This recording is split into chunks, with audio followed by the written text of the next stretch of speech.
Seorang mahasiswi yang sedang praktik di RSUD Wonosari, Gunung Kidul, Daerah Istimewa Yogyakarta, menggugah pengalamannya memasang kateter untuk pasien pria di akun media sosial TikTok @moditabok.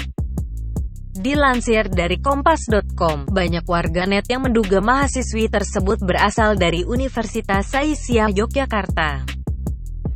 Dugaan tersebut pun dibenarkan oleh Kepala Biro Humas Kerjasama dan Protokol Universitas Saisiah Yogyakarta, Sinta Maharani, dalam keterangan tertulis pada Rabu tanggal 1 Juni tahun 2022.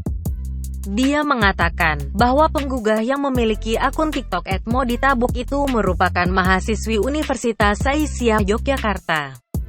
Sinta mengatakan, sudah berkoordinasi dengan Kaprori Keperawatan dan Dekanat Fakultas Ilmu Kesehatan terkait kasus tersebut. Menurut dia, Prodi Keperawatan juga sudah melakukan beberapa tindakan, berupa memperingatkan atau menegur mahasiswi tersebut terkait dengan konten yang telah dibuat, juga menarik mahasiswa tersebut dari tempat praktik kliniknya. Prodi Keperawatan Universitas Saisiah Yogyakarta juga memohon maaf kepada rumah sakit tempat mahasiswi tersebut praktik. Dia mengatakan, hari ini akan dilakukan pertemuan antara pihak kampus dan rumah sakit.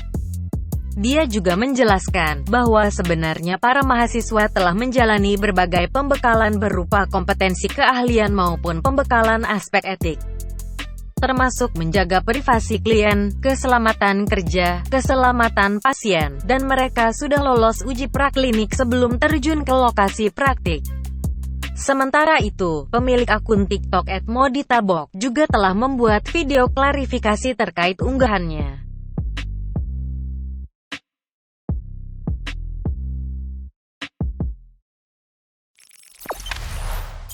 Jangan lupa subscribe, share, komen, dan like ya.